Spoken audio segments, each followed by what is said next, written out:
Les forces de l'AES sont actuellement de conduire des exercices militaires conjoints. Et tout ceci se passe au Niger, dans l'objectif de synchroniser leurs efforts et de devenir une force redoutable dans la sous-région.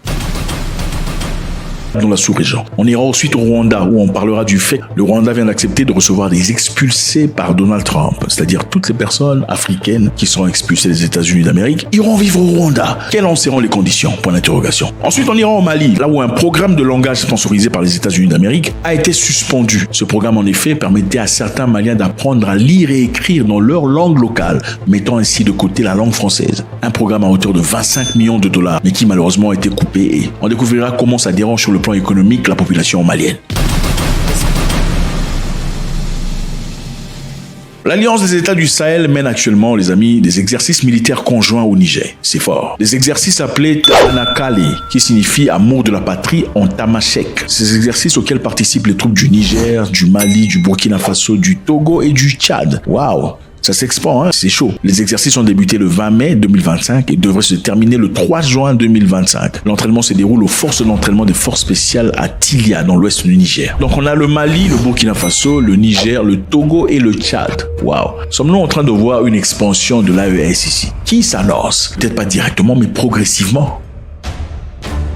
L'objectif principal des exercices Taranakale est de renforcer la capacité opérationnelle des forces armées des pays participants à contrer les menaces à la sécurité régionale, notamment le terrorisme. Donc ce sont des gens qui sont debout et se battent vigoureusement contre le terrorisme. Les exercices comprennent des activités tactiques conjointes, des simulations d'opérations spéciales et des initiatives de coopération civilo-militaire, visant évidemment à renforcer le lien entre soldats et la communauté locale. Donc c'est très important, autant il est de savoir comment il faut se battre, il faut aussi savoir comment créer des connexions avec la population civile étant militaire. Parce que le militaire gagne difficilement la guerre si le civil est contre lui. Évidemment, parce que quand vous faites la guerre et qu'il y a des civils, vous épargnez les civils, n'est-ce pas? Vous allez vers votre adversaire. Mais aussitôt que vous tournez le dos, l'adversaire va vers le civil avec lequel il discute bien. Le civil lui dira « Je t'ai vu, ouais, j'ai vu le monsieur, il est là-bas. » Ou quoi? C'est exactement la raison pour laquelle il est important de tisser cette bonne relation avec la population civile. Donc autant il est important de s'entraîner militairement avec les armes, il faut aussi s'entraîner psychologiquement et socialement. L'engagement de l'AES, les amis, en faveur de la sécurité régionale est également souligné par sa collaboration avec la Russie. Donc la Russie joue un rôle très important dans cette histoire. La Russie, évidemment, qui fournit une assistance à la formation des forces armées de l'Alliance. Ce soutien s'inscrit dans la position de la Russie souhaitant à promouvoir des solutions africaines aux problèmes africains. L'AES est actuellement en train d'établir une nouvelle architecture sécuritaire régionale et celle-ci indépendante de toute influence occidentale.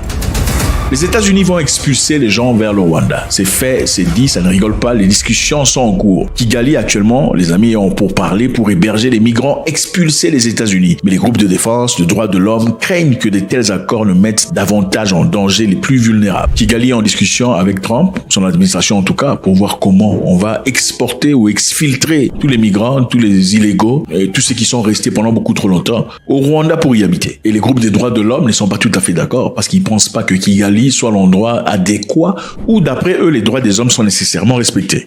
Alors, est-ce la première fois? Ce n'est pas du tout la première fois. Nous savons tous que le Rwanda avait un accord avec la Grande-Bretagne où il s'agissait d'emmener tout ce qu'il y avait comme illégal de la Grande-Bretagne et les transférer au Rwanda où ils habiteraient.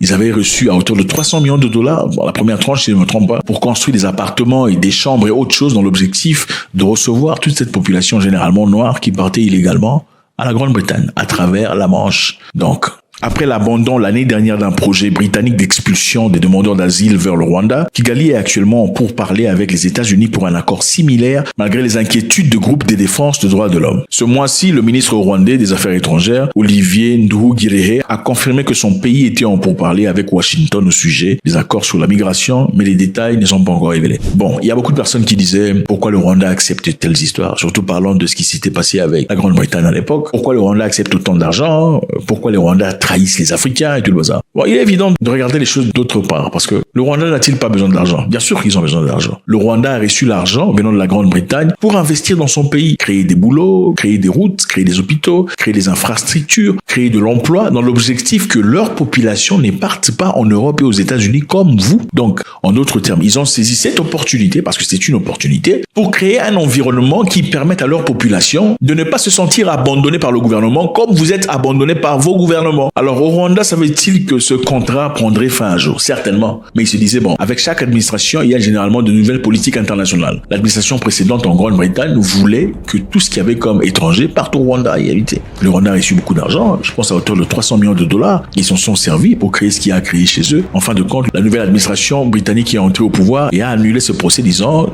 que c'était contre leurs valeurs. On a même demandé au Rwanda de rembourser. Le Rwanda dit on ne rembourse pas l'argent. On a déjà signé un contrat, c'est tout, c'est bon, c'est fait. Nous, on garde l'argent. D'ailleurs, il faut nous payer l'argent que vous nous devez encore. Est-ce la faute du Rwanda que vous soyez dirigé par des hippopotames qui ne vous offrent aucune opportunité chez vous? Point d'interrogation. Le Rwanda n'est pas seul candidat, il y a aussi la Libye qui est en train d'être préparée. On va vous envoyer en Libye. Regardez la Libye. Ça, c'est la Libye, hein, ça rigole pas. Et puis bon, partez au Rwanda, il y a des femmes comme ça, vous serez à l'aise. Et en plus, il y a beaucoup de vaches. Regardez les vaches, regardez les cornes de ces vaches. Beaucoup de collines, et les vaches produisent du lait. Vous allez boire le lait lundi, mardi, mercredi. Là-bas, on met pas le sucre dans le lait, hein. Il faut pas mettre le sucre. Ouais, parce que voilà, c'est...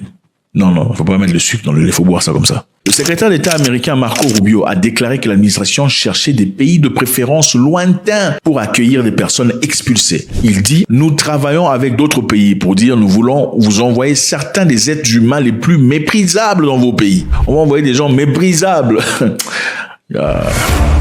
Maintenant, nous partons au Mali. Au Mali, la réduction du financement de l'USAID impacte un programme d'apprentissage de langue, les amis. Un programme d'apprentissage de langue locale qui a permis à des milliers de personnes à s'émanciper. C'est-à-dire, il y a un programme au Mali qui permet aux jeunes et aux personnes qui sont intéressées, aux agriculteurs et tout le bazar, d'aller apprendre comment lire et écrire dans leur langue locale. Okay. Je vous rappelle qu'au Mali, en 2023, on a poussé le français à côté pour promouvoir les langues locaux. Et pour ça, il y a eu un programme qui était financé par les États-Unis à hauteur de 25 millions de dollars qui permettait ainsi à beaucoup de personnes d'apprendre à lire et écrire dans leur langue locale. Et beaucoup d'entrepreneurs en ont profité parce qu'ils recevaient désormais un peu plus d'argent qu'ils ont recevé dans le passé. Alors avec l'arrivée de Trump, ils ont complètement arrêté cette histoire et ça crée la débandade. L'Agence américaine pour le développement international a considérablement réduit le financement d'un programme d'alphabétisation formateur au Mali appelé Chifinitanye, qui signifie notre avenir en Bambara. Ce programme doté de 25 millions de dollars sur 5 ans visait à apprendre à lire et à écrire dans leur langue maternelle à environ 20 000 jeunes maliens dans 1000 écoles dans l'école Goussou Dabo à Bamako. L'initiative, évidemment, c'était pas seulement ça, il s'agissait aussi des formations professionnelles dans des domaines tels que coiffure, menuiserie, la couture, la soudure, la pâtisserie, permettant aux participants d'acquérir une indépendance économique. Ce programme, les amis, a permis aux participants de s'autonomiser économiquement. Par exemple, l'histoire d'une jeune femme au nom de Oumou Traoré, une agricultrice de 29 ans, a vu ses revenus passer de $60 à $95 en apprenant à calculer, à tenir une comptabilité dans sa langue maternelle, ce qui lui a permis de vendre directement ses produits. Maintenant, la question qui se pose ici, c'est quoi? Comment est-ce qu'on doit réagir dans ce cas? Vous savez, l'indépendance vient avec un prix. Ce n'est pas gratos. Le président Cyril Ramaphosa qui partait aux États-Unis avec beaucoup de fougue, disant je ne serai pas intimidé du bazar. Il est arrivé devant Trump, il s'est courbé. Pourquoi? Parce qu'il s'est rendu compte que son pays avait besoin des Américains dans leur économie.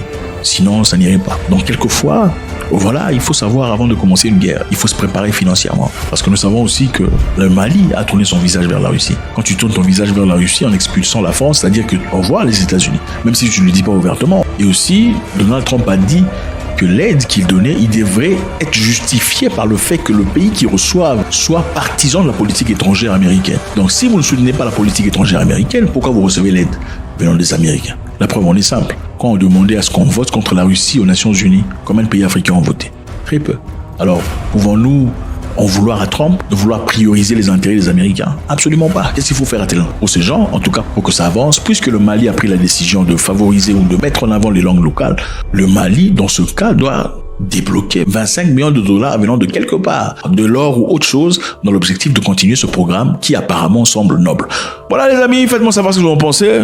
L'Alliance des États du Sahel mène actuellement des exercices militaires conjoints au Niger, et ça chauffe, ça ne rigole plus. Et parmi les participants, il y a aussi des militaires togolais et tchadiens. Qu'est-ce qui s'annonce? Point d'interrogation.